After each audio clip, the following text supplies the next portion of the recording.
Bonjour à tous et bienvenue sur la chaîne Hastings, le podcast spécialisé dans l'histoire et le patrimoine de la Normandie et de la Grande-Bretagne.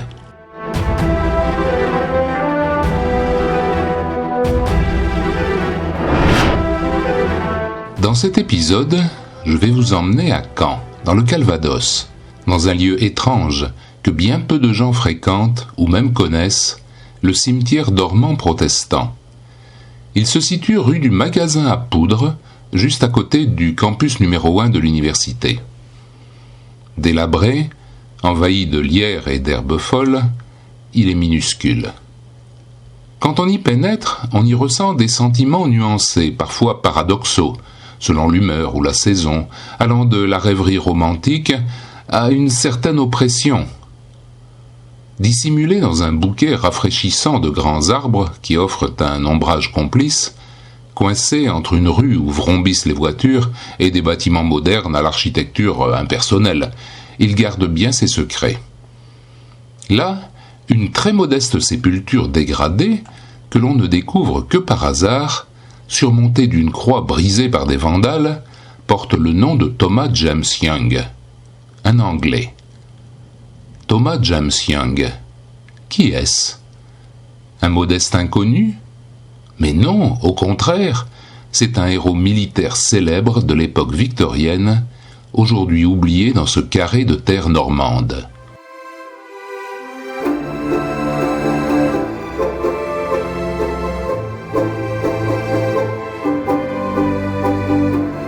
Né en 1827 à Londres, Thomas James Young s'engage à 13 ans comme simple cadet dans la Royal Navy et atteint le grade de lieutenant le 11 avril 1851 à 24 ans. Il sert pendant la guerre de Crimée et sur d'autres théâtres d'opération. En 1857, il est à bord du navire HMS Shannon, une frégate armée de 50 canons qui croise dans les eaux du sous-continent indien alors que fait rage la terrible mutinerie indienne qui marque un tournant décisif dans l'histoire de l'Empire britannique.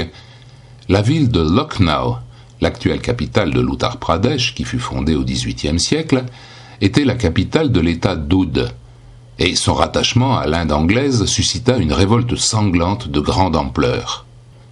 Young et ses 200 hommes ont pour ordre de reprendre Lucknow et de libérer le bâtiment de la résidence britannique.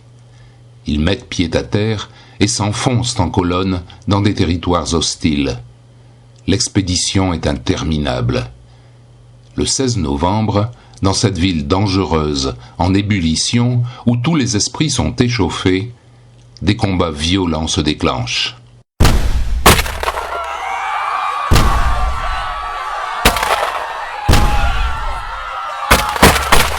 Soutenus par le feu des canons de la Royal Artillery, les Anglais avancent.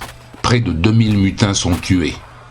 À 4 heures de l'après-midi, Young et son groupe arrivent devant un édifice fortifié apparemment imprenable, le Shah Nujev.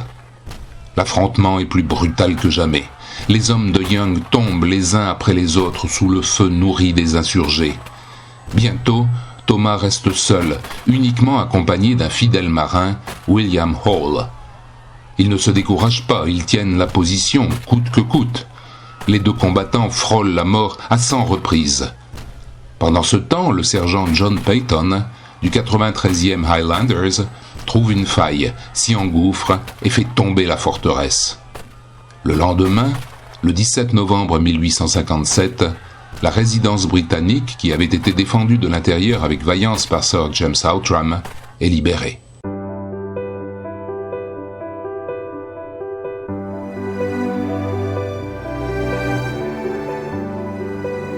En 1859, Thomas James Young est de retour à Londres. Le 8 juin, en récompense de son inébranlable courage, il reçoit la Victoria Cross de la main de la reine Victoria elle-même, au cours d'une brillante cérémonie au palais de Buckingham.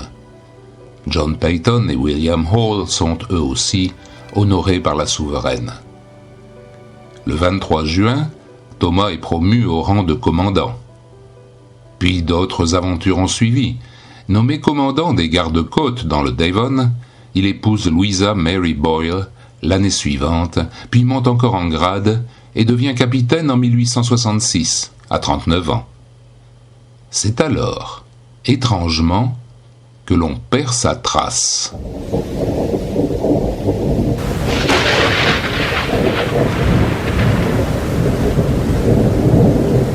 Thomas James Young est décédé le 20 mars 1869 à Caen.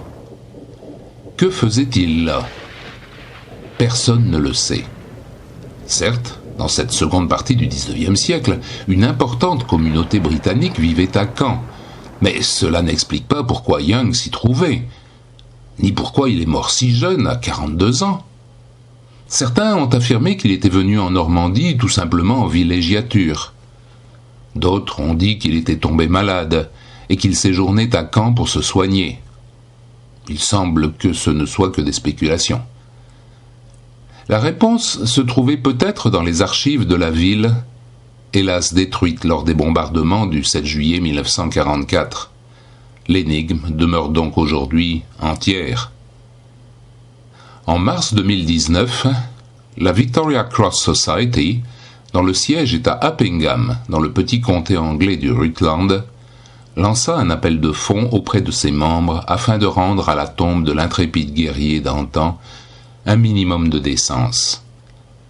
Ainsi, le 10 mars 2010, après approbation des autorités françaises, une nouvelle petite dalle de granit fut posée sur l'ancienne sépulture. C'est celle que l'on voit aujourd'hui, quand on cherche bien. Mais qui saura vraiment lever le voile sur les derniers instants de Thomas James Young ? Ce mystère historique demeure jusqu'à présent sans réponse. Si vous passez par Caen, pourquoi ne pas rendre une petite visite à cet Anglais oublié ? Il se sent bien seul. En attendant, je vous propose de nous retrouver très bientôt pour un nouvel épisode du programme Hastings.